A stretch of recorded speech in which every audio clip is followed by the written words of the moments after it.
धारी जय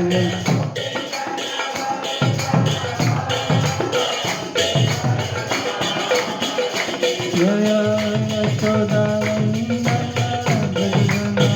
जगन्नाथ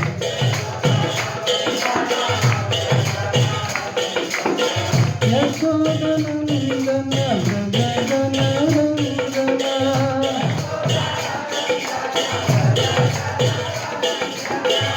यमुना तीरा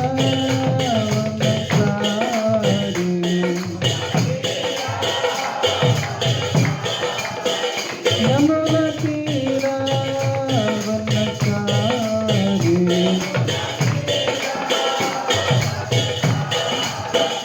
जय राधा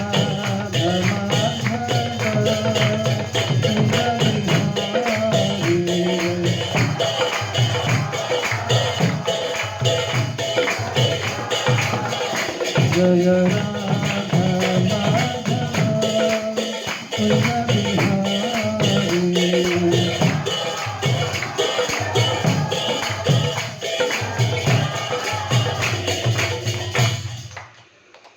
हरिनाम संकीर्तन की श्री राधा गोपीनाथ भगवान की शील प्रभुपाद की ओम अज्ञानतिमिरन्धस्य ज्ञानाञ्जनशलाकाय चक्षुरुन्मिलितं येन तस्मै श्रीगुरवे नमः। नमो विष्णुपादाय कृष्णपृष्ठाय भूतले श्रीमते भक्तिवेदांत स्वामिनिति नामिने। नमस्ते सरस्वते देवे गौरवाणी प्रचारिणे निर्विशेषा शून्यवादी पाश्चात्य देशतारिणे। जय श्री कृष्ण चैतन्य प्रभु नित्यानंद श्री अद्वैत गदाधर शिवासादि गौर भक्तवृंद। हरे कृष्णा कृष्णा कृष्णा हरे हरे हरे राम राम राम हरे हरे। हरे कृष्णा कृष्णा कृष्णा हरे हरे हरे राम राम राम हरे हरे। हरे कृष्णा कृष्णा कृष्णा हरे हरे हरे राम राम राम हरे हरे। मूकं करोति वाचालं पङ्गुं लङ्घयते गिरिं यत्कृपातमहं वन्दे श्रीगुरुं दीनतारिणम्।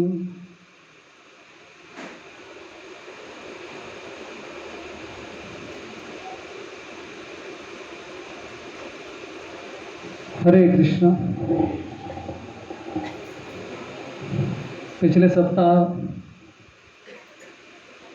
कीर्तन मेला था, 12 घंटे यहाँ पे कीर्तन चला। तो आप सभी के उपस्थिति में वह कार्यक्रम काफ़ी सफल हुआ। आशा करते हैं कि भगवान भी प्रसन्न हुए होंगे हमारे कीर्तन से। तो अभी तो आप सभी का स्वागत है हमारे साप्ताहिक सत्संग प्रोग्राम में। विजय गोविंद प्रभु से आशीर्वाद प्राप्त करके कुछ बोलने का प्रयत्न करूंगा। तो अभी कुछ ही दिनों में जगन्नाथ रथ यात्रा होने वाला है 20 तारीख को, राइट।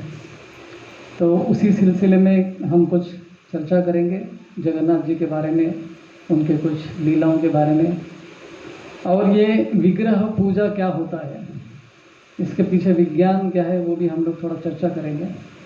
क्योंकि आजकल बहुत प्रश्न उठते हैं इसके बारे में कि भगवान आपके हिंदू धर्म में पत्थर की पूजा की जाती है, तो ये इसके पीछे साइंस क्या है, विज्ञान क्या है, वो भी हम लोग कुछ डिस्कस करेंगे।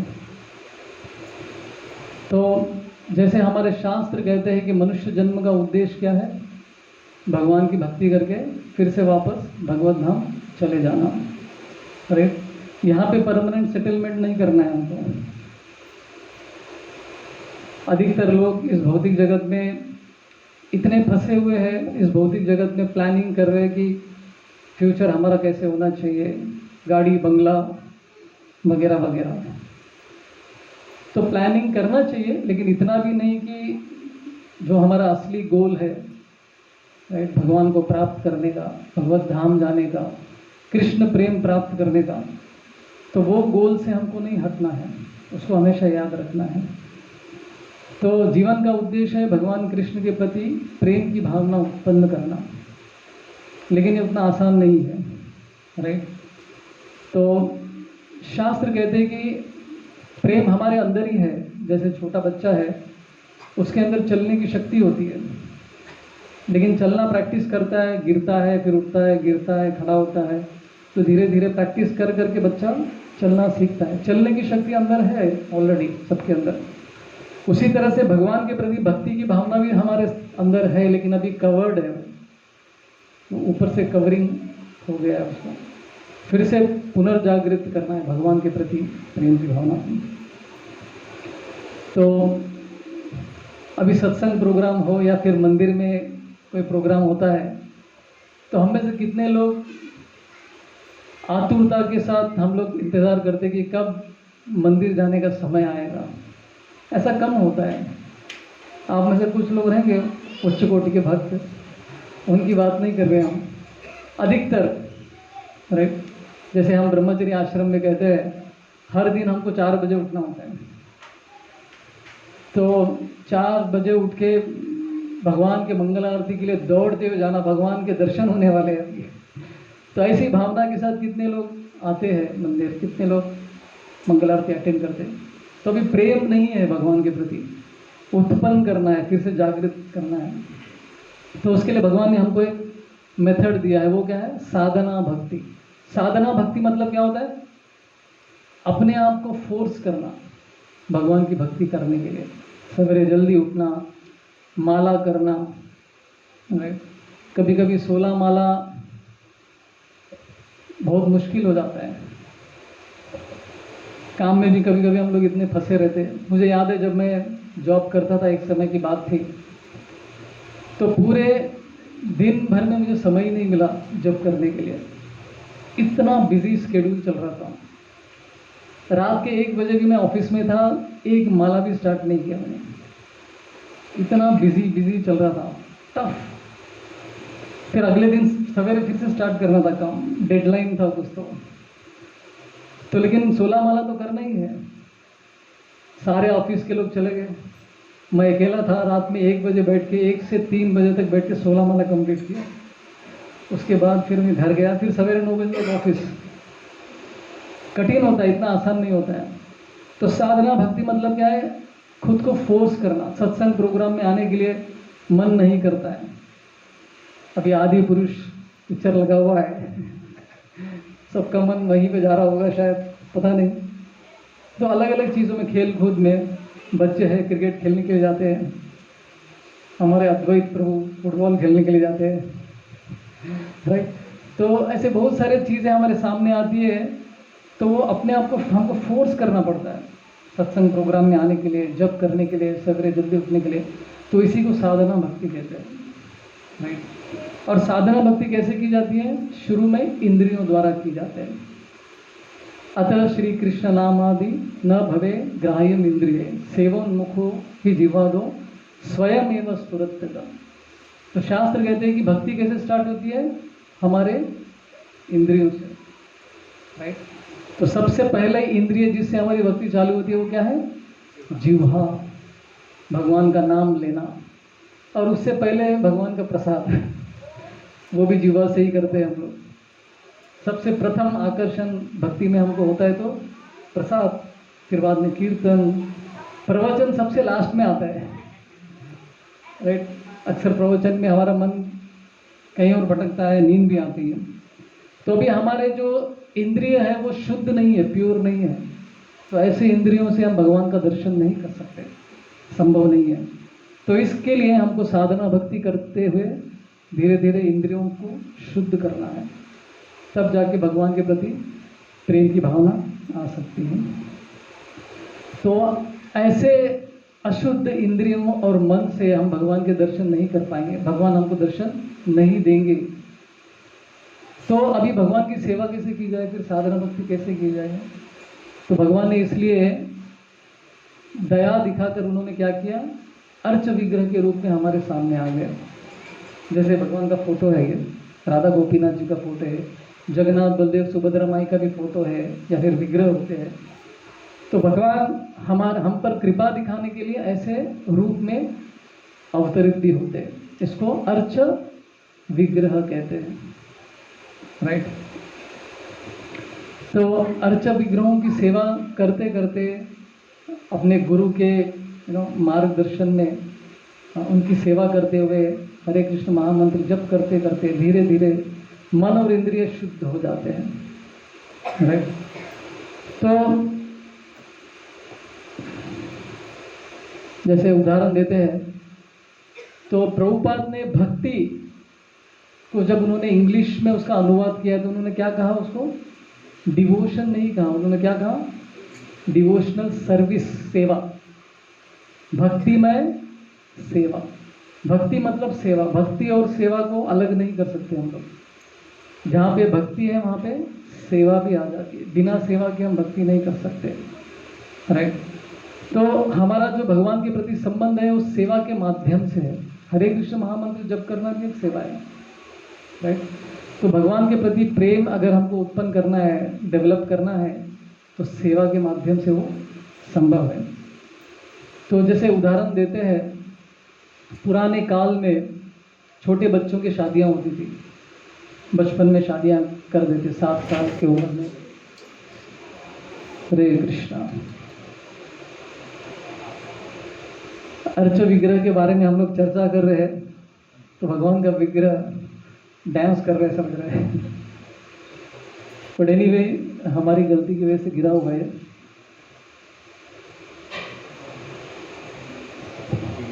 शायद हम लोगों ने कुछ अपराध किया है, तो उसके लिए एक बार जोर से हरे कृष्ण महामंत्र बोलेंगे हम लोग। हरे कृष्णा कृष्णा कृष्णा हरे हरे, हरे राम राम राम हरे हरे। तो जैसे मैं कह रहा था कि पुराने काल में पहले छोटे छोटे बच्चों की शादियां होती थी, तो इसके पीछे भी एक विज्ञान है, जैसे मैंने बहुत बार कहा है, लेकिन फिर से मैं इसे दोहराऊंगा। अभी आपका ध्यान उधर से हट के इधर लेकर आइए, जो मैं प्रवचन बोल रहा हूँ उस पर ध्यान लेकर आइए।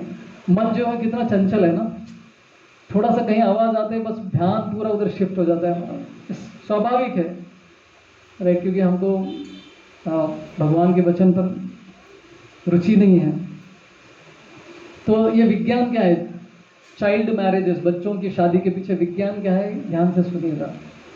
तो बचपन में छोटा लड़का लड़की की शादी हो जाती है, बच्चों को तो कुछ पता ही नहीं चलता कि वो हो क्या रहा है, बस बेचारे बैठे रहते हैं, सब जो भी उनका कार्यक्रम है सब पूरा हो जाता है। फिर बाद में लड़का अपने घर पे चला जाता है, लड़की अपने घर में रहती है, सब नया नॉर्मल चलता है, वो भी स्कूल जाती है, ये भी स्कूल जाता है, जीवन ऐसे ही चलता है। लेकिन शादी होने के बाद एक चीज़ में चेंज आता है, वो क्या है, तो बीच बीच में लड़का जो है उसके पिताजी लड़के को लड़की के घर पे लेकर आते हैं, बीच में महीने में एक बार, 2 महीने में एक बार।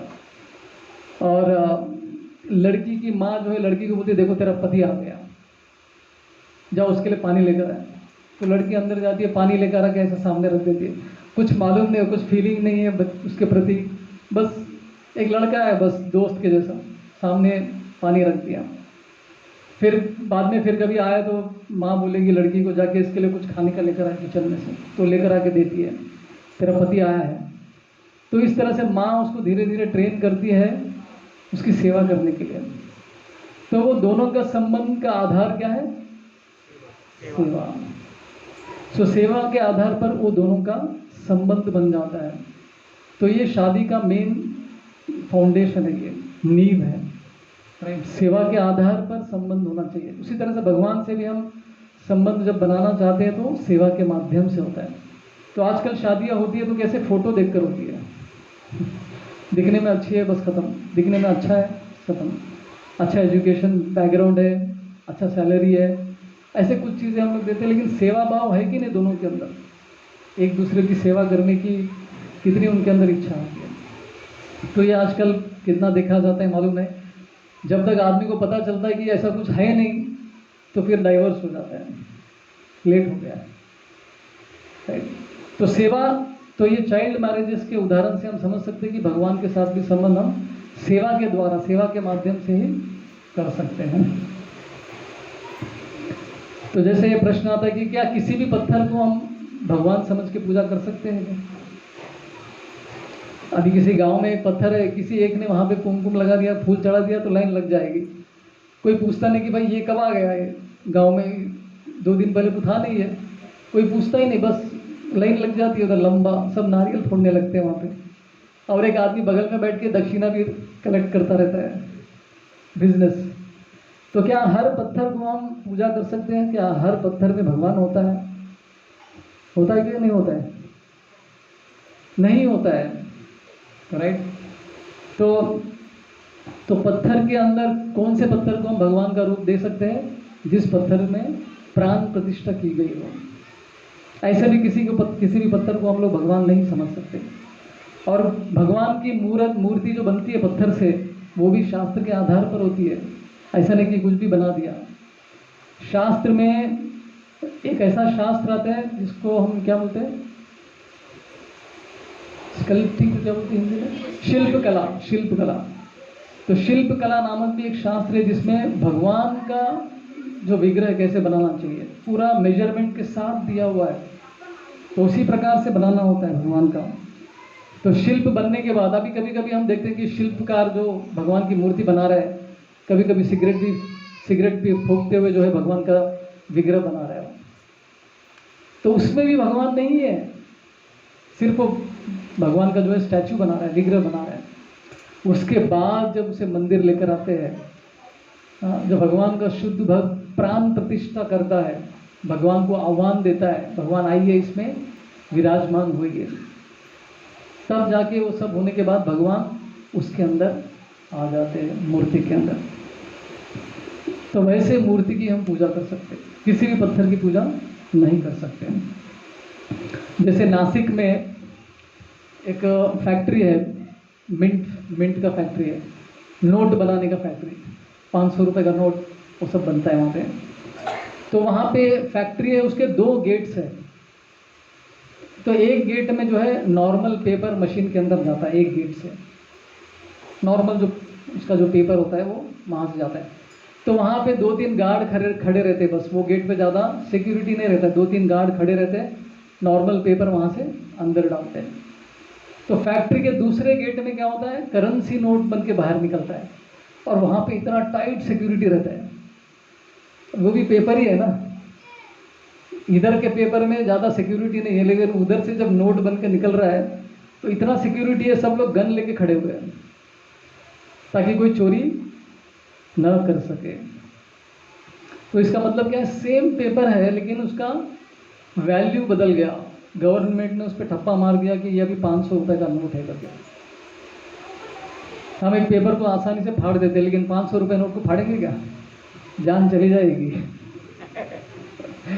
कमाने में मेहनत लगता है, राइट। उसी तरह से कोई भी पत्थर को हम भगवान की मूर्ति नहीं समझ सकते, जिस पर एक शुद्ध भक्त का ठप्पा गिरता है कि ये अभी भगवान इसमें आ गया है। सो प्राण प्रतिष्ठा नामक जो प्रोसेस है, उससे भगवान को हम आह्वान करते हैं उस विग्रह में, तब जाके उसकी पूजा होती है। अभी सबसे महत्वपूर्ण प्रश्न ये भी लोग पूछते हैं, अरे आपके भगवान कैसे खुद को नहीं बचा सकते,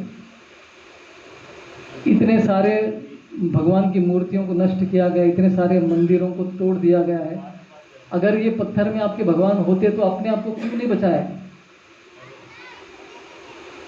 प्रश्न आता है कि नहीं मन में, राइट। मूवीज में भी ये प्रश्न करते हैं लोग, तो इसका जवाब क्या है? तो भगवान के 2 गुण होते हैं, वो एक गुण होता है, उसका नाम है परत्व, और दूसरा है सौलभत्व। परवत्व मतलब क्या है, जब भगवान लीला करने के लिए साक्षात अवतार लेके आते हैं तो अपनी शक्तियों का प्रदर्शन करते हैं। सौलभत्व मतलब क्या है, भगवान अपने विग्रह के रूप में हमारे सामने आते हैं और वो क्या करते हैं, अपना पावर नहीं दिखाते हैं, अर्च विग्रह का मेन कार्य क्या है? भक्तों के साथ सेवा के माध्यम से प्रेम का आदान प्रदान, इतना ही है। तो अर्च विग्रह जो है, भगवान अपने शक्तियाँ दिखाने के लिए नहीं आते। जैसे एक छोटा सा बालक होता है, माँ उस बालक को कैसे संभालती है? ध्यान से संभालती है, राइट? थोड़ा भी कुछ गलती हो गया तो मार लग सकता है बच्चे को। तो उसी तरह से विग्रहों की भी हमको देख रेख करनी होती है। तो आपने बहुत बार सुना है कि जब भी मंदिर में ऐसा किसी ने अटैक किया तो पुजारी क्या करते थे? भगवान के विग्रह को छुपा के रख देते थे, कभी कभी पानी में रख देते थे, किसी को दिखना नहीं चाहिए करके। तो ये हमारा कर्तव्य है, भगवान की विग्रह की रक्षा करना। तो विग्रहों का मेन कार्य क्या है? हमारे साथ सेवा के माध्यम से आदान प्रदान करना ही है, उससे ज़्यादा नहीं है, राइट? तो उनकी रक्षा करने की जिम्मेदारी किस पे है? हमारे ऊपर है, भगवान की नहीं है। ये अलग रोल में भगवान आते हैं अर्च विग्रह के रोल में। जैसे मायापुर में एक बार कुछ डकैत लोगों ने अटैक किया था मंदिर पे, तो हमारे जो मेन विग्रह है राधा माधव, तो जो छोटे विग्रह, छोटी राधा रानी जो है, तो हमारे एक सन्यासी का नाम क्या, भक्ति राघव स्वामी महाराज, तो डकैतों से बचाने के लिए विग्रह को, छोटी सी विग्रह जो राधा रानी थी उसको लेकर भाग रहे थे, तो दूसरी तरफ से बम डाला उनके ऊपर। तो बम डालने की वजह से उनका एक टांग चला गया, उनका पैर एक उड़ गया, लेकिन उन्होंने विग्रह को बचा लिया था। तो विग्रहों को बचाने की जिम्मेदारी हमारी है, भगवान की नहीं है। तो अलग रोल में जो है भगवान ये अर्च विग्रह के रूप में आते हैं। सौलभत्व मतलब सुलभता से हमारे सामने आते हैं ताकि हम उनकी सेवा कर सके, भगवान को खिला सके, भगवान को सुला सके, भगवान की आरती कर सके, भगवान को भोग लगा सके, भगवान का अभिषेक कर सके। तो ये सब करते करते क्या होता है, अगर आप किसकी सेवा करेंगे बहुत समय तक, उस व्यक्ति की सेवा करते करते क्या होता है, उस व्यक्ति के प्रति प्रेम की भावना आ जाती है, ऑटोमेटिकली आती है। उसी तरह से भगवान के विग्रहों की भी सेवा करते करते करते एक दिन हम भी अटैच्ड हो जाते भगवान के प्रति, आसक्ति हो जाती भगवान, उनको छोड़ के रहने का मन भी नहीं करता है, राइट? तो ये है अर्च विग्रह का रोल। जैसे हम्पी, आप में से कितने लोग हम्पी गए थे? कर्नाटक में आता है हम्पी। तो वहाँ पे पूरा मंदिर तो पूरा नष्ट ही हुआ है, कितने सारे विग्रह टूटे हुए हैं वहाँ पर। नरसिंहदेव भगवान का भी पूरे हाथ पैर टूटे हुए हैं वहाँ पर। तो वो जिम्मेदारी हमारी है, किसी और की नहीं है। लेकिन फिर भी भगवान अर्च विग्रह के रूप में भी कभी कभी शक्तियों का प्रदर्शन भी करते हैं, जब भी जरूरत पड़े तब करते हैं, राइट? तो उसी तरह से जगन्नाथ जी के तो विग्रह अलग ही है, बाकी सब विग्रह तो हाथ पैर वगैरह कुछ तो दिखते हैं, जगन्नाथ जी के तो हाथ भी नहीं दिखते, पैर भी नहीं दिखते, ये कैसे विग्रह है? तो इनके पीछे स्टोरी क्या है, तो ये भी हम लोग देखेंगे। तो अभी हम लोग जगन्नाथ जी के विग्रह के पीछे जो राज है, उसके पीछे जो कारण है, उसको जानने का प्रयत्न करेंगे। तो भगवान कृष्ण जब द्वारका में थे अपने 16,108 पत्नियों के साथ, रानियों के साथ, तो वहाँ पे हमेशा वो वृंदावन की गोपियों के बारे में ही याद करते थे, उनके नाम वगैरह जप करते थे, राधा रानी का नाम, ललिता, विशाखा। तो वहाँ की लीलाओं को स्मरण करते हुए वो अपना जीवन बिता रहे थे, द्वारका में रहते हुए भी। तो उनकी रानियों, उनकी पत्नियों ने बोला कि अरे वृंदावन की लीला इतने मधुर है, तो हमको भी सुनना है, हमको भी स्टोरी जानना है उसके पीछे। तो अभी उस समय पे द्वारका में जो वृंदावन की लीलाओं के बारे में जानते थे वो केवल एक ही थे, वो कौन थे? यशोदा माई थोड़ी द्वारका में थी, रोहिणी, बलराम जी की माता रोहिणी अकेली जो है उनको पता था वृंदावन की लीलाओं के बारे में। तो सब लोग रोहिणी माता के पास जाते, निवेदन करते कि हमको बताओ, वृंदावन की लीलाओं के बारे में बताओ। तो रोहिणी माता बोलती है, देखो मैं बताऊंगी तो कृष्ण को पता चल जाएगा, फिर वो भी आएगा, सब गड़बड़ हो जाएगा। तो आपको ध्यान रखना पड़ेगा कि यहाँ पर कोई नहीं आना चाहिए, केवल आप लोग ही होना चाहिए। तो एक हॉल में सब लोग असेंबल हो गए, वहाँ पे 16,108 रानियाँ आ गई, और रोहिणी माता जो है उनको कहानी बताने स्टार्ट कर दिया उन्होंने। तो लेकिन गेट पे किसी को खड़ा करना था, कृष्ण बलराम अंदर घुसना नहीं चाहिए करके। अभी किसको रखा जाए, तो सुभद्रा को गेट कीपर बता दिया। तो सुभद्रा माई को जो है गेट पे खड़ा कर दिया, बोला कि अंदर कोई नहीं आना चाहिए, यहाँ तक कि कृष्ण बलराम भी नहीं आना चाहिए। तो रोहिणी माता जो है कृष्ण की लीलाओं को बता रही थी। अभी भगवान कृष्ण से कुछ छुपता है क्या? तो उनको पता चल गया कि यहाँ पे ऐसा वृंदावन की लीलाओं के बारे में चर्चा हो रहा है, तो वो भी आकर्षित हो गए, वो भी दौड़े दौड़े आगे, वो बलराम जी दोनों वहाँ पर आगे पहुँच गए। तो वहाँ पे देखा कि सुभद्रा कुछ तो सुन रही है, कान लगाकर, वो भी सुन रही है दरवाजे के पास। तो ये दोनों भी वहाँ पर खड़े होकर वो भी कान लगाकर लीलाएं सुनते रहते हैं। कृष्ण और बलराम भी अपनी लीलाओं को सुन रहे हैं, और ये तीनों सुनते सुनते सुनते इतने भाव विभोर हो गए, एक्सटेसी में चले गए। तो एक्सटेसी में जाते जाते हुए क्या हुआ, उनके हाथ पैर सब अंदर चले गए, चेहरा गोल गोल हो गया। तो उनका रूप जो है बदल ही गया, कृष्ण बलराम और सुभद्रा का। तो अभी जगन्नाथ जी कैसे दिखते हैं, वैसा उनका रूप हो गया था वहाँ पर सुनते सुनते। तो आकाश से नारद मुनि जा रहे थे, तो उनकी दृष्टि पड़ती है कृष्ण के ऊपर, अरे ये कृष्ण का आकार ऐसे कैसे हो गया। तो वो भी दौड़े दौड़े नीचे आ गए और बोलने लगे कि मैंने देख लिया, मैंने देख लिया, मैंने देख लिया, भगवान का ऐसा अद्भुत रूप मैंने देख लिया। तो ये भगवान के इस रूप को क्या कहते हैं, महाभाव कहते हैं। जब बहुत सारा स्पिरिचुअल भावना आ जाती है तो इस तरह का इसके सिम्टम्स, लक्षण दिखाई देते हैं, राइट। कभी कभी जैसे भगवान की भक्ति करते करते हुए भक्तों के अंदर कुछ लक्षण दिखने लगते हैं, जैसे आंखों से अश्रु निकलना, शरीर के बाल रोम खड़े हो जाना, आवाज़ चौकअप हो जाना, बिल्कुल आवाज़ नहीं निकलती है बाहर। तो इस तरह के अलग अलग लक्षण होते हैं। उसी तरह से भगवान के अंदर भी ये लक्षण जब बहुत ज़्यादा हो जाती है तो उसको महाभाव कहते हैं। तो जगन्नाथ बलदेव सुभद्रा माई जो उनका रूप है वो महाभाव का रूप है। अपने लीलाओं को स्मरण करते करते भगवान डूब जाते हैं। तो इस तरह से ये कहानी उसके पीछे आती है। अभी लेकिन ये विग्रह, ये तो भगवान ने दर्शन दिया था, लेकिन ये विग्रह कैसे आए, तो उसके पीछे स्टोरी ऐसी आती है। एक सतयुग में एक राजा थे, उनका नाम था इंद्रद्युम्न, राजा इंद्रद्युम्न। तो ये राजा जो है भगवान के परम भक्त थे, हमेशा भगवान का चिंतन करते रहते थे, राज्य का पालन भी करते थे, लेकिन साथ में भगवान का चिंतन। तो उन्होंने अपनी सभा में एक बार पूछा कि भगवान का कोई ऐसा विग्रह है जो एकदम अद्भुत है, मधुर है, सुंदर है, कोई बताओ मुझे। तो उनमें से एक मिनिस्टर खड़ा होकर बोलता है कि हाँ, ऐसा एक अद्भुत भगवान का विग्रह है जिसे नील माधव कहते हैं। अभी जहाँ पे जगन्नाथपुरी है, वहाँ के पर्वतों में नील माधव करके भगवान का विग्रह है, नारायण का फॉर्म है। तो बहुत सुंदर है वो। और ये और एक कहानी भी बताते हैं। तो एक बार भगवान के जहाँ पे विग्रह है उसके बगल में एक छोटा सा तालाब भी है, क्या है, रोहिणी कुंड करके वो कुंड का नाम रहता है। तो एक बार एक कौवा कहीं से तो उड़ के आके रोहिणी कुंड के पानी को छू लेता है। जैसे रोहिणी कुंड के पानी को कौवा छू लेता है तो क्या होता है, वो वैकुंठ फॉर्म उसको आ जाता है, 4 भुजाओं का वैकुंठ व्यक्ति बन जाता है और भगवत धाम की ओर चला जाता है। तो ये अद्भुत दृश्य जो है ये मिनिस्टर देखता है कि एक कौवा जो है उसको मोक्ष प्रदान हो गया। और ऊपर यमराज टेंशन में आते हैं, अगर सभी को इसी तरह मुक्ति मिलेगी तो मेरा कुछ काम ही नहीं रहेगा, मेरा बिजनेस बंद हो जाएगा, मुझे दुकान बंद करना पड़ेगा। तो वो टेंशन में आते हैं, लेकिन साथ ही साथ वो बहुत प्रसन्न भी हो जाते हैं कि भगवान की इतनी कृपा मिल रही है, राइट।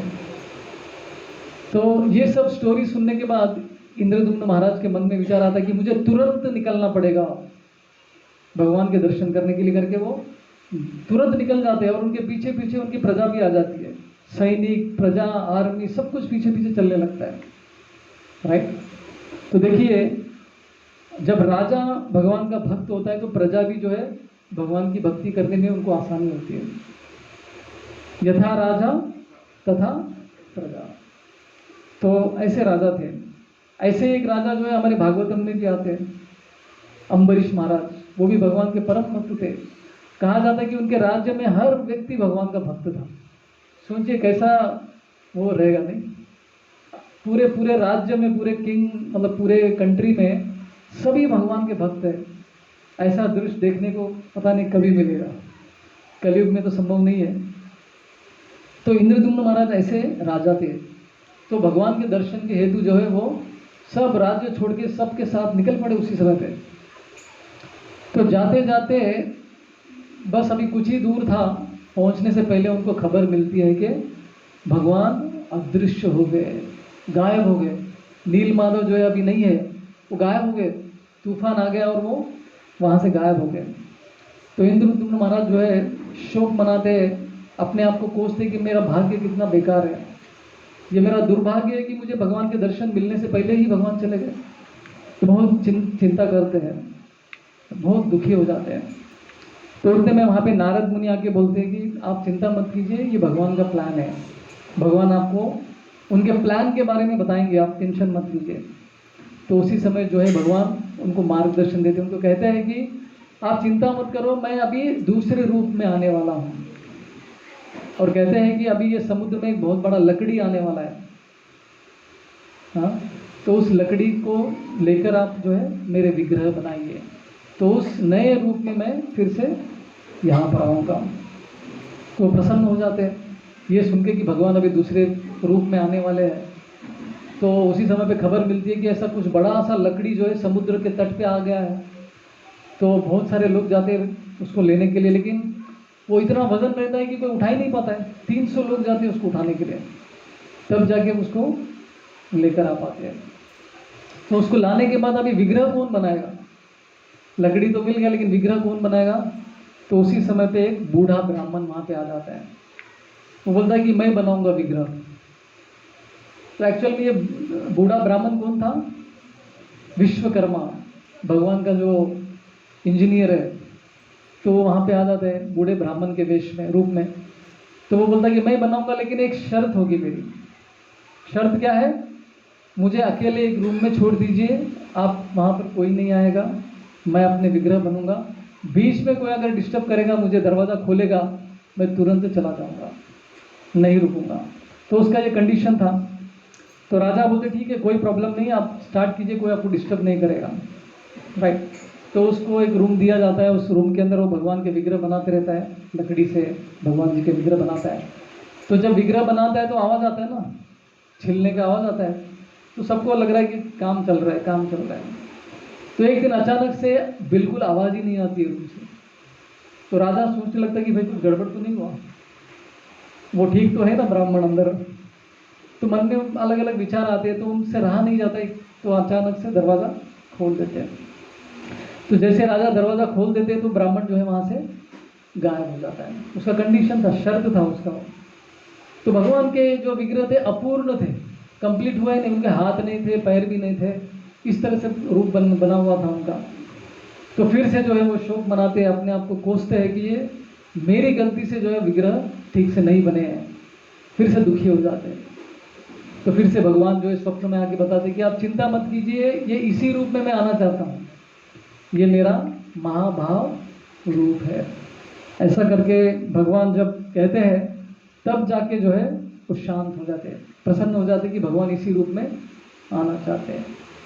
तो कहा जाता है कि इस भौतिक जगत में भगवान पहले ब्रह्मा जी के पहले 50 साल तक नील माधव के रूप में उनकी पूजा होती थी। उसके बाद के जो 50 साल है वो जगन्नाथ जी के रूप में उनकी पूजा होती है। अभी ब्रह्मा जी के 50 साल हो गए हैं, उनका एज कितना है अभी? 51st ईयर चल रहा है उनका। तो उनके 51st ईयर मतलब 51 जो साल है उसमें वो जगन्नाथ जी की पूजा करेंगे यहाँ पर बाकी के समय तक। तो जगन्नाथ जी उतने समय तक यहाँ पर रहने वाले हैं। तो इस तरह से इंद्रद्युम्न महाराज जो है फाइनली वो प्रसन्न हो जाते हैं कि जगन्नाथ जी भगवान जो है अपने नए रूप में इस भौतिक जगत में आ गए हैं। तो इस तरह से ये जगन्नाथ जी के विग्रहों के पीछे की कहानी है, कैसे विग्रह बने। और एक दूसरी स्टोरी मैंने जो बताया था वो रोहिणी माता का, जहाँ पे कृष्ण बलराम और सुभद्रा जो है महाभाव में चले जाते हैं। तो वो भी एक कहानी आती है जो जहाँ पर भगवान की इस महाभाव के बारे में चर्चा होती है। अब ये रथ यात्रा के पीछे क्या कारण, ये रथ यात्रा जो हम रथ खींचते हैं, रस्सी वगैरह खींच के भगवान को लेके जाते हैं, तो इसके पीछे का स्टोरी क्या है, कारण क्या है? कहानी आती है जब भगवान कृष्ण वृंदावन से जा रहे थे, सब गोपियों को, सब वृंदावन वासियों को छोड़ के मथुरा के लिए जा रहे थे। तो जाते जाते उन्होंने सबको कहा कि मैं फिर से आऊँगा, लेकिन कभी वापस वृंदावन आए ही नहीं। एक बार मथुरा गए, वहाँ से द्वारका चले गए, लेकिन एक बार भी वापस नहीं आए। लेकिन जो ब्रजवासी थे उनकी मुलाकात कृष्ण के साथ बाद में होती है। जब कुरुक्षेत्र में एक समय सूर्य ग्रहण होता है, तो सूर्य ग्रहण के समय पे सभी लोग जो है कुरुक्षेत्र जाते हैं वहाँ पे त्यौहार मनाने के लिए। तो उस समय पे हस्तिनापुर से, द्वारका से, वृंदावन, मथुरा से सभी लोग वहाँ पे भाग लेने के लिए आते हैं। तो उस समय पे राधा रानी भी वहाँ पर आती है कुरुक्षेत्र में, गोपियों के साथ, बहुत सारे ब्रजवासियों के साथ आती है। तो वहाँ पे बहुत सालों के बाद गोपी और राधा रानी जो है कृष्ण के दर्शन लेती है। तो कृष्ण का रूप कैसे था वहाँ पर? एकदम ऐश्वर्यपूर्ण उनके कपड़े थे, बहुत सारे जवाहरात, ऑर्नामेंट्स वगैरह थे, सोने के अलग अलग डायमंड के नेकलेसेस पहन के थे, एकदम ऐश्वर्य रूप में वहाँ पे थे, भगवान द्वारकाधीश के रूप में थे। तो गोपियाँ सोचने लगी कि ये कैसा रूप है, कितने गंदे लग रहे हैं कृष्ण क्योंकि उनको तो वृंदावन के कृष्ण से आकर्षण था जो एकदम सिंपल थे। तो तब उन्होंने निश्चय किया कि हम कृष्ण को यहाँ से खींच कर वापस जो है वृंदावन लेकर जाएंगे। तो उस समय पे एक रथ के ऊपर कृष्ण, बलराम और सुभद्रा बैठे थे।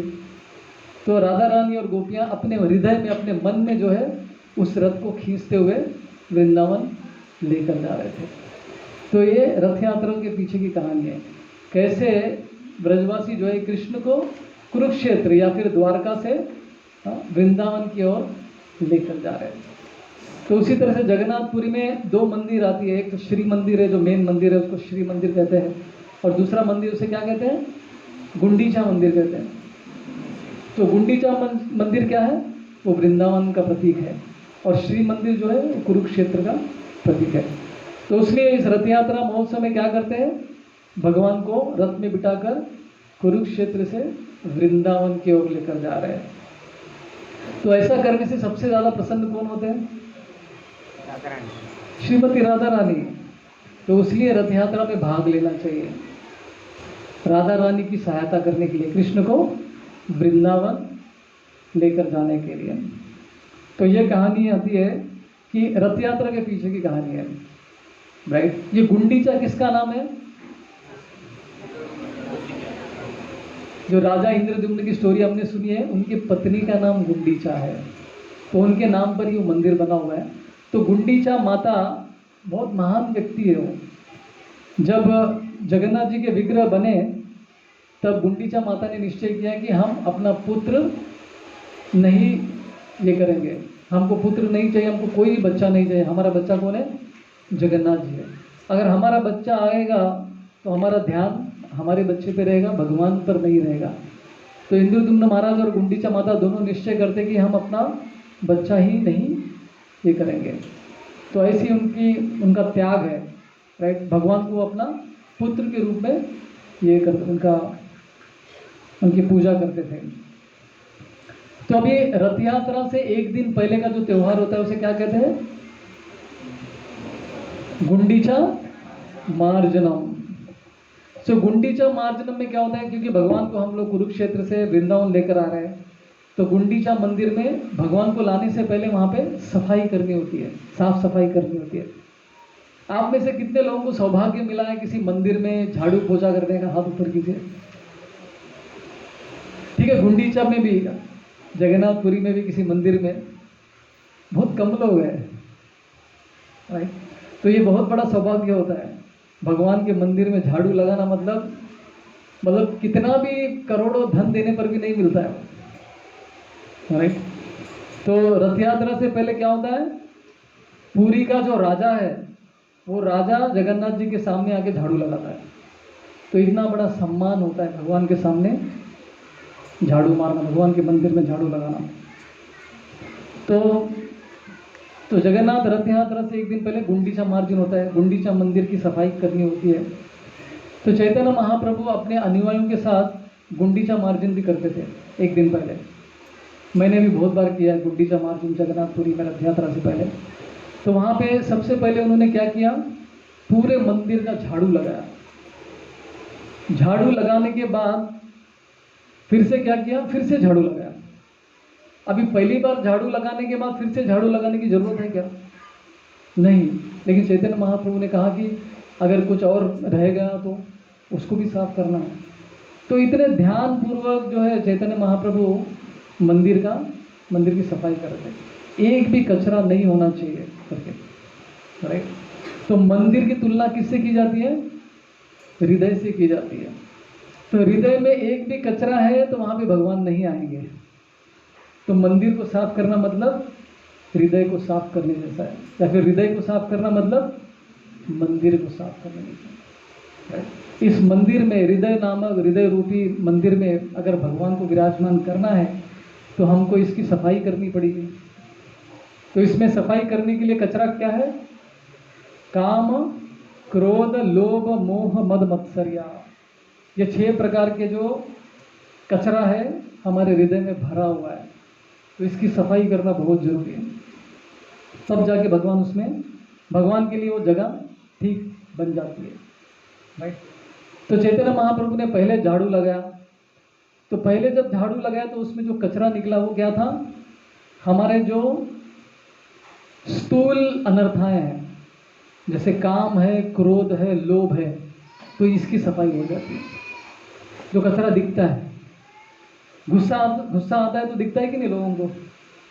गुस्सा आता है तो दिखता है ना, अरे इसको गुस्सा आ गया, अरे इसको अभी इसको ये लोभी है, क्योंकि उसके कार्यों से हमको पता चल जाता है कि ये कितना लोभी है। एक गुलाब जामुन खाए तो बस नहीं, उसको 10 चाहिए और तो उसके एक्शंस, उसके कार्यों से हमको समझ में आता है कि उसके अंदर लोभ है, उसके अंदर क्रोध है करके। तो पहला जो कचरा निकलता है वो क्या है? स्थूल अनर्था है, जो हमको साफ करना होता है। उसके बाद जो झाड़ू मारने के बाद भी बीच बीच में कुछ तिनका पड़ा हुआ तो हाथों से उठाकर उसको निकाल रहे थे। और वो क्या है? हमारे अंदर की जो सूक्ष्म अनर्था है। हमारे मन में अगर ईर्ष्या की भावना है तो दूसरों को पता चलता है क्या?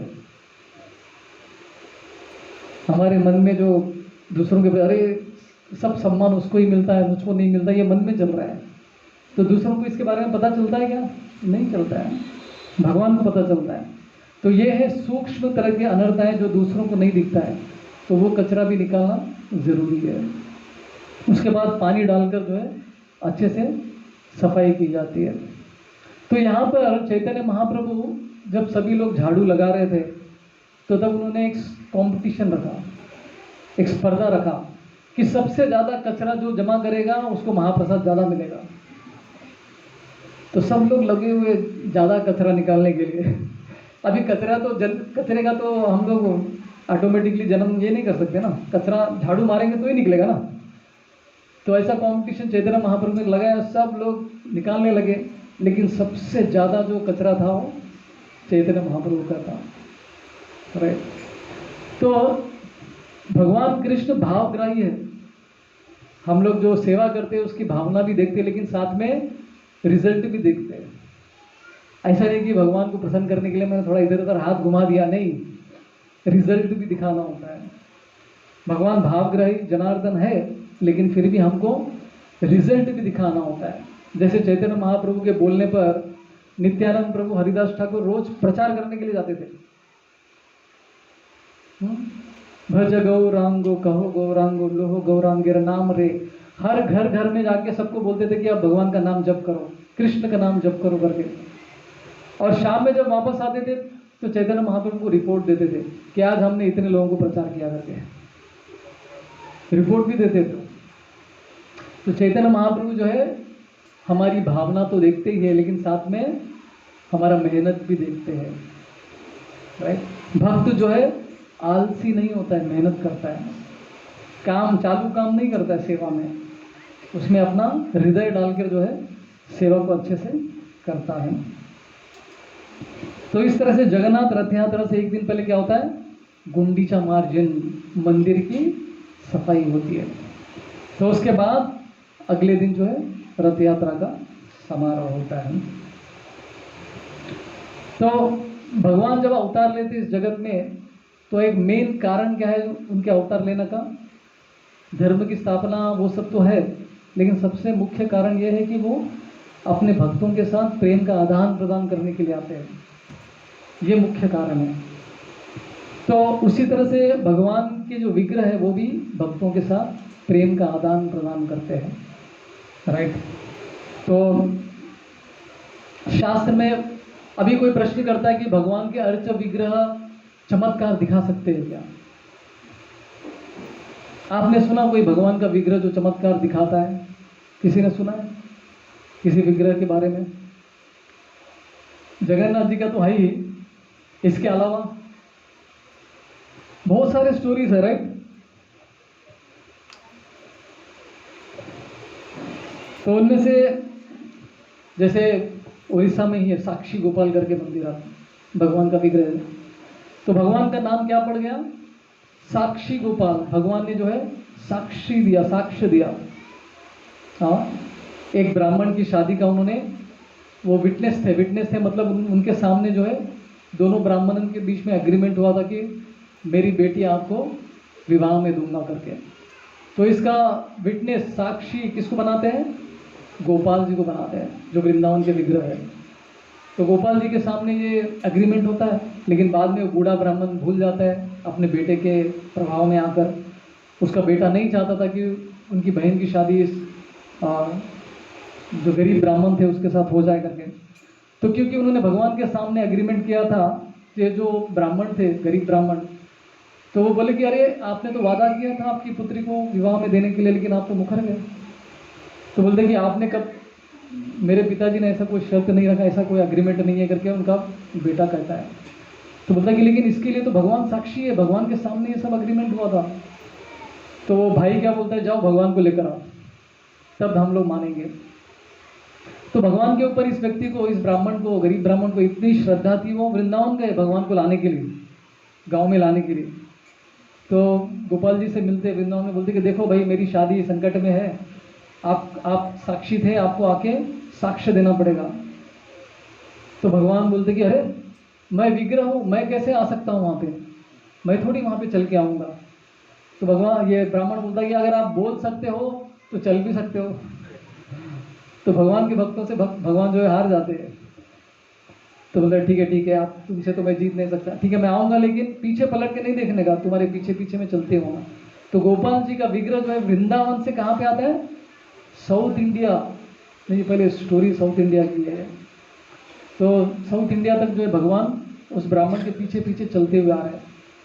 तो जब तक उनके पायल की आवाज़ आ रही थी तो उनको पता चल रहा है कि भगवान जो है पीछे चल रहे हैं। पलट के देखेंगे तो भगवान फिर वहीं पे रुक जाएंगे। भगवान की बहुत शर्त रहते हैं। तो बोला ठीक है। तो जैसे ही वो गांव के पास में आ गए, गांव के बाहर आ गए, तो भगवान के पायल की आवाज़ बंद हो गई। तो ब्राह्मण को डाउट आया कि भगवान है कि गायब हो गए। तो पीछे पलट के देखते हैं तो भगवान तो है। तो भगवान बोलते हैं मैं यहीं पे रुक जाऊंगा, अभी मैं आगे नहीं आ सकता क्योंकि मेरा तो ये शर्त था। तो गांव के बाहर जो है भगवान की विग्रह खड़ी हुई है। तो ये ब्राह्मण जाके सभी गांव वालों को बुलाते हैं, देखो भगवान को मैं लेकर आया। तो सब लोग आश्चर्यचकित होते कि भगवान सच में वृंदावन से यहाँ तक आए हैं साक्षी देने के लिए। तो सबको पता चलता है कि ये जो ब्राह्मण है इसके अंदर कितनी भक्ति है भगवान के प्रति। तो फिर बाद में उस लड़की के साथ उनका विवाह भगवान के सामने हो जाता है। तो इसलिए भगवान का नाम क्या पड़ा? साक्षी गोपाल, राइट। खीर चोर गोपीनाथ यमुना में भगवान है। अपने भक्त के लिए भगवान जो है खीर चोरी करते हैं। तो इस तरह से जगन्नाथ जी के भी बहुत सारे, अभी हम राधा रास बिहारी के विग्रह है। तो राधा रास बिहारी जो जूहू में मंदिर है हमारा इस्कॉन का मंदिर, उसका जो टेलर है, उनके जो कपड़े बनाता है वो एक मुस्लिम है। विग्रह के जो टेलर है वो मुस्लिम है। तो वो हमेशा जन्माष्टमी से पहले जो है भगवान का नाप लेने के लिए आता है। तो भक्तों ने पूछा कि भगवान का विग्रह तो वही है, साइज भी वही है, हर साल नाप लेने की क्या जरूरत है तुमको? तो मुस्लिम बोलता है आपको पता नहीं है, इनका साइज बदलता रहता है। तो मतलब उस मुस्लिम को ज़्यादा विश्वास था कि भाई ये आपके विग्रह जो है कभी मोटे कभी दुबले होते रहते हैं, तो हमेशा मुझे साइज लेना पड़ता है। इससे पहले मैं बनाया तो वो साइज फिट नहीं हो रहा था उनको। तो ऐसे चमत्कार राज बिहारी जी भी करते हैं। हमारे मंदिर के गोपाल जी की भी एक कहानी है। अचानक से एक दिन एक आदमी पहली बार मंदिर आया, आके बोलता है गोपाल जी के विग्रह को, उधर ये वही है वही है वही है करके चिल्लाने लगा। तो वहाँ पे हमारे एक ब्रह्मचारी थे, बोले कि वही है क्या मतलब, ये कहीं साल से यहीं पर है तुम पहली बार आए हो क्या? बोले नहीं नहीं, मेरे सपने में जो है यही विग्रह आए थे। बोला ऐसा फेंको मत कुछ भी, सच सच बता हुआ क्या है? नहीं नहीं नहीं, सच में यही विग्रह मेरे सपने में आया और बोला कि अभी तुमने बहुत टाइम पास कर लिया, अभी आओ मेरे मंदिर में मेरी भक्ति करो। ऐसा करके मुझे डांटा भगवान ने। बोला अच्छा, तो उन्होंने बोला क्या? उन्होंने कुछ तो संस्कृत में बोला है, मेरे को याद नहीं आ रहा है, तो मैं कहीं पे लिख के रखा हूँ।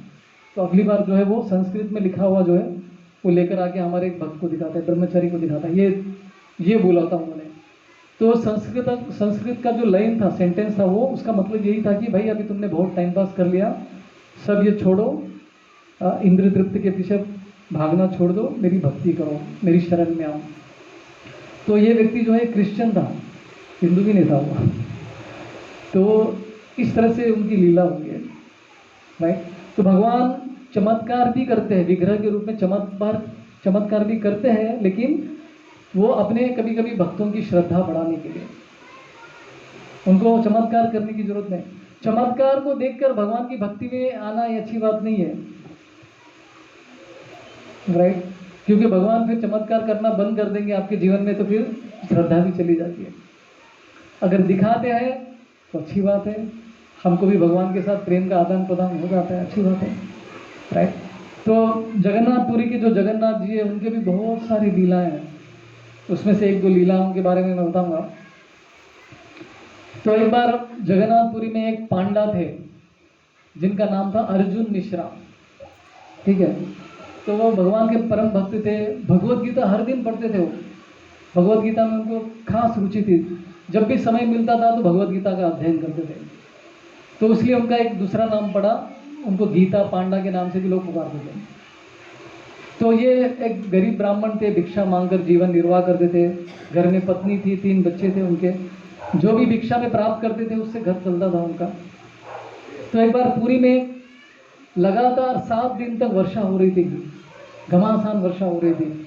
तो भिक्षा मांगने के लिए बाहर जाने को संभव नहीं था। तो 2-3 दिन में घर में जो भी स्टॉक था खत्म हो गया, खाने की चीज़ें सब खत्म हो गई है, अभी खाने के लिए कुछ बचा ही नहीं था। तो बाकी के दिन भूखे रहना पड़ा उनको। तो उसके बाद भी ये जो है घर में बैठ के वो बोलते थे कि भगवान सब अरेंजमेंट करता है, हमको चिंता करने की जरूरत नहीं है। इस तरह से बार बार ये बोलते थे, भगवान पर श्रद्धा थी उनको। लेकिन पत्नी बोल रही कि अरे बच्चे भूखे और मैं भी भूखी हूँ, कुछ तो लेकर आओ। लेकिन वो चिंता करने की जरूरत नहीं, भगवान देख लेंगे। भगवान देखो भगवत गीता में एक श्लोक भी बताते हो, क्या है वो श्लोक, कैसे स्टार्ट होता है वो? अनन्यश्चिन्तयन्तु माम ये जना पर्युपासते तेषां नित्याभियुक्तानां योगक्षेमं वहाम्यहम्। LIC वाले यूज करते हैं ना लास्ट लाइन, योगक्षेमं वहाम्यहम् करके। तो बोलते देखो भगवान भगवत गीता में वचन दे रहे हैं कि वो अपने भक्तों का पालन करते हैं, आपको टेंशन लेने की जरूरत है, वो देख लेंगे। तो पत्नी को तो लगता है कि अरे यार ये ठीक है, आपकी श्रद्धा रही, लेकिन भूख तो हमको लग रही है, क्या उसका क्या है? तो फिर एक दिन क्या होता है, उसको गुस्से से क्या करती है वो, भगवान का वो जो श्लोक, गीता का जो श्लोक था, उस पर 3 लाइन से उसको काट देती है, सब 3 बार ऐसा लाइन मार देती है। और गुस्सा आ रहा है, भूख लग रही है। तो फिर एक दिन फिर अपने गीता पांडा जी अपने सो रहे थे, रेस्ट ले रहे थे, पत्नी अपना घर का कुछ तो काम कर रही थी। उतने में 2 बच्चे आ गए वहाँ पे घर पे, छोटे से बच्चे, 8 साल के बच्चे थे। एक एकदम काला सांवला था और एक एकदम भूरा दूध की तरह। ये 2 बच्चे आके खटखटाने लगे घर पे और बोलने लगे कि माँ माँ देखो, आपके लिए आपके पति के जो मित्र हैं उन्होंने ये सब सामान भेजा है, खाने का सामान। इतना सामान था कि उनके घर का जो गोडाउन सब भर गया उससे। तो पत्नी बोलने लगी अरे मेरे पति के इतने अच्छे फ्रेंड है, पता ही नहीं था मुझे अभी आज तक कहाँ थे वो? तो बोला ठीक है आप दोनों अब ये काम करो, आप दोनों आ जाओ घर पे, मैं कुछ बनाती हूँ, आप खा लो, खाने के बाद आप जा सकते हो। तो बच्चे बोलते नहीं, हम लोग नहीं खा सकते। जो काले से थे लड़के वो बोलते कि हम खा नहीं सकते, मेरी ज़बान जो है कटी हुई है। तो अपना ज़बान दिखाते हैं, ज़बान के ऊपर जो है 3 कटने के मार्क रहते हैं उनके ज़बान के ऊपर। तो देखो हमारा ज़बान कटा हुआ है तो हम खा नहीं सकते, आप ऐसा कीजिए, आप लोग बना लो, हम लोग चलते हैं। तो वहाँ से निकल जाते हैं। फिर बाद में गीता पांडा जो है निद्रा से उठ जाते हैं और देखते हैं कि अरे घर में इतना सामान कहाँ से आ गया। तो फिर पत्नी बोलती है कि ऐसे ऐसे 2 लड़के आए थे, तो उन्होंने ये सब सामान दिया, कहते थे कि आपके मित्र ने ये दिया है। तो फिर गीता पांडा बोलती कि तुमने उनको कुछ खिलाया कि नहीं महाप्रसाद। तो पत्नी बोलती कि अरे मैं तो उनसे आग्रह कर रही थी कि कुछ खाकर जाओ, लेकिन बच्चे बोले कि उनकी ज़बान कटी हुई है, खा नहीं सकते हो। 3 जगह पे लाइन लगा हुआ है। तो तब जो है गीता पांडा को समझ में आता है कि ये उसकी पत्नी ने जो भगवत गीता के श्लोक पे जो लाइन मारे थे ना, वो लाइन भगवान के जीवा पर आ गई थी। तो वो बहुत दुखी हो जाते हैं और अपने पत्नी को बोलते कि देखो तुम कितनी भाग्यवान हो, भगवान के दर्शन हो गए तुमको, इतना बड़ा अपराध करने के बाद भी दर्शन हो गए। तो फिर दोनों पति पत्नी जो है जगन्नाथ जी के यहाँ पे जाके भगवान के सामने जो है माफ़ी मांगते। तो उस दिन जगन्नाथ का जो रूप था, तो उनके यहाँ पे चेहरे पे वो 3 मार्क दिखाई दे रहे थे उस दिन के दर्शन में। तो इस तरह से भगवान जो है अपने भक्तों के साथ प्रेम का आदान प्रदान करते हैं। बच्चों को कोई शांत कर सकता है क्या? तो और एक स्टोरी है एक भक्त के, उसके बारे में बताऊंगा, उसके बाद एंड करेंगे हम लोग। एक भक्त थे जिनका नाम था रघुदास। तो भगवान राम के परम भक्त थे। एक बार जगन्नाथ जी के दर्शन करने गए तो देखते हैं ऑल्टर में सीताराम लक्ष्मण हनुमान दिख रहे हैं जगन्नाथ के जगह पे। तो इतने प्रसन्न हो जाते हैं, वो देखते कि अरे जगन्नाथ जी मेरे राम जी हैं, तो बहुत प्रसन्न हो जाते हैं। तो भगवान उनको दर्शन देते हैं अपने इस तरह से। तो जगन्नाथ जी की एक खास बात है, जो भी व्यक्ति जो भी कामना के साथ जाता है वो भगवान उस तरह का दर्शन दे देते हैं। राइट, कहा जाता है कि भगवान एक बार गणेश का भी रूप लेते हैं। राइट, हाथी वेश बोलते हैं उसको।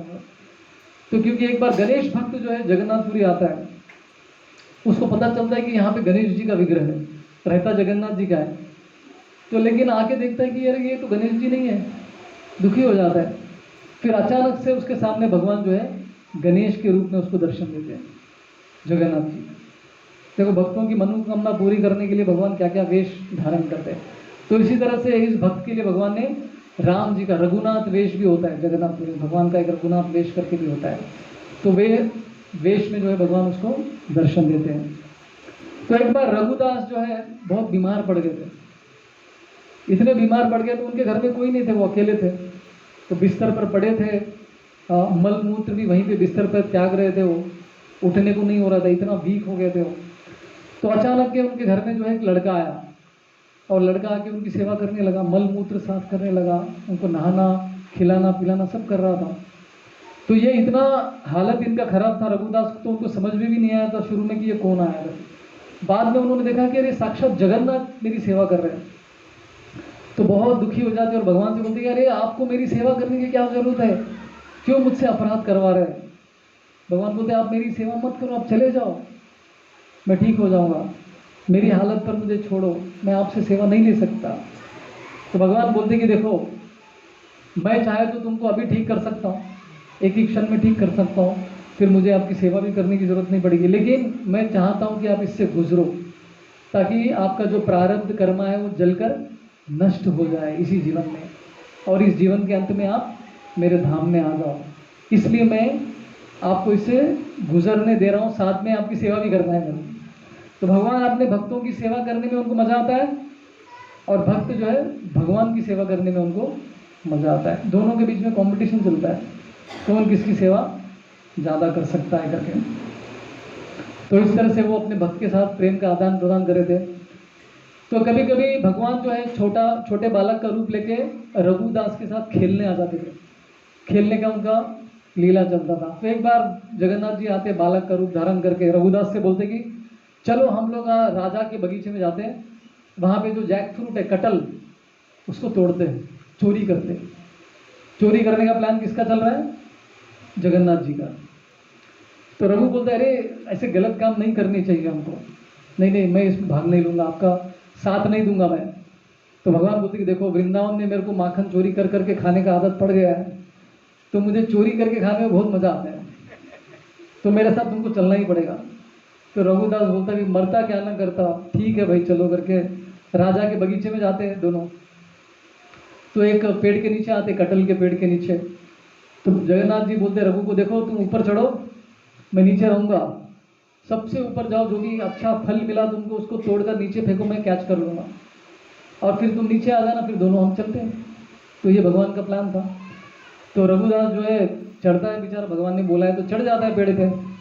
पेड़ पे ऊपर चढ़ के जो है उसको अच्छा फल मिलता है, पका हुआ फल, तो उसको तोड़ता है।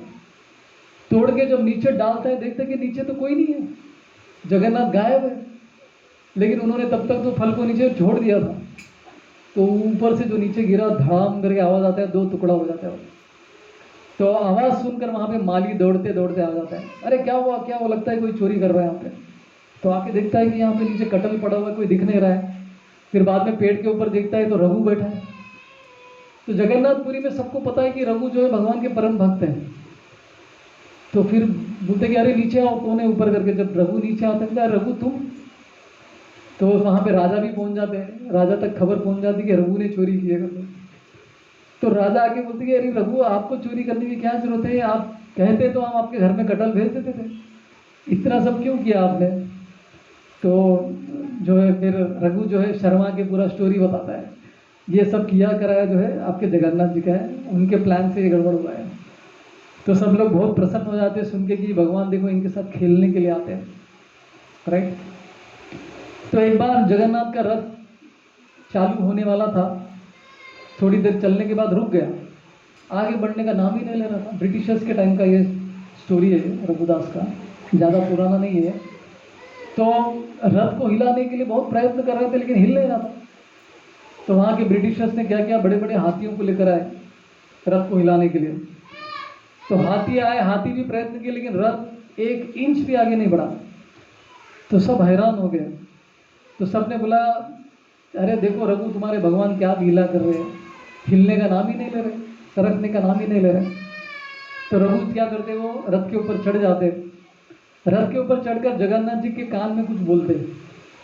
तो जैसे रघु उनके कान में कुछ बोलता है, 2 मिनट में जो है रथ चालू हो जाता है। तो सब लोग प्रसन्न हो जाते हैं, रघु तुम्हारा तो क्या संबंध है भगवान के साथ, कितने प्रिय है आप भगवान के, ऐसा करके सब लोग जो है बहुत प्रसन्न हो जाते हैं। तो इस तरह से और भी बहुत सारी कहानियाँ हैं, कहानी बताते जाऊंगा तो उसका एंड नहीं होगा। तो बेसिकली भगवान की जो अर्च विग्रह है उसकी सेवा करने से एक भावना उत्पन्न होती है। यहाँ पर किस के घर में भगवान के विग्रह हैं, कृपया हाथ ऊपर कीजिए। यहाँ पे तो काफ़ी लोगों के घर में तो जगन्नाथ जी स्वयं रहते हैं, कुछ लोगों के घर में गौर निताई भी है। तो उनकी सेवा करने में एक अलग ही आनंद होता है, राइट। तो भगवान के विग्रह नहीं है तो टेंशन नहीं है, भगवान के जो है पूजा अलग अलग तरीके से कर सकते हैं। भगवान का अर्चा विग्रह जो है लकड़ी का भी हो सकता है, मेटल का भी हो सकता है, हाँ, और फिर बाद में मार्बल पत्थर का भी हो सकते हैं भगवान, या फिर मिट्टी के अंदर भगवान का रूप बना के उसकी भी पूजा कर सकते हैं। मन में भी भगवान की पूजा कर सकते हैं हम लोग, राइट। रत्नों से भी भगवान का विग्रह बना सकते हैं। तो एक बार एक बहुत ही गरीब ब्राह्मण था, अर्च विग्रह करने के लिए उसके पास बिल्कुल पैसा नहीं था, और भगवान की सेवा करने के लिए कुछ तो थोड़ा बहुत तो चाहिए, कुछ नहीं तो कम से कम पानी से अभिषेक कर सकते। लेकिन इस गरीब ब्राह्मण ने एक बार प्रवचन में सुन लिया कि आप मन में भगवान की सेवा कर सकते हो। तो ये बहुत खुश हो जाता है, मेरे पास तो पैसा कुछ नहीं लेकिन मन में तो बहुत कुछ कर सकता हूँ मैं। तो एक बार ध्यान मग्न हो गया, बैठ गया और मन में जो है भगवान की सेवा करने लगा, भगवान की विग्रहों की सेवा मन में करने लगा। तो भगवान के विग्रह के लिए वो पानी जो है गंगोत्री यमुनोत्री से पानी लेकर आए। कहाँ पर? मन में। मन में तो कहीं भी जा सकते हैं, अमेरिका भी जा सकते हो। तो ये मन में जो है गंगोत्री यमुनोत्री वहाँ से पानी लेकर आके भगवान की अर्च विग्रह का अभिषेक कर रहा है, एकदम कीमती वस्तुओं के साथ भगवान की पूजा कर रहा है, बड़े बड़े पकवान बनाने लगा अभी मन में तो कुछ भी कर सकते हैं ना, unlimited, sky is the limit बोलते हैं ना। तो इतने भव्य रूप से वो भगवान की पूजा कर रहा था मन में, अच्छे से चल रहा था। तो भगवान के लिए वो गरम गरम खीर बनाता है, भगवान को अर्पित, सब मन में चल रहा है। तो भगवान के सामने गरम गरम खीर का जो है बर्तन रखता है, लेकिन बहुत गर्म था तो थोड़ा फूंक मारा था, थोड़ा ठंडा करके भगवान को खिलाते हैं। तो बीच बीच पे फूंक मार के फिर हाथ से टेस्ट कर रहा था कि ये अभी भी गर्म है कि ठंडा हुआ है करके।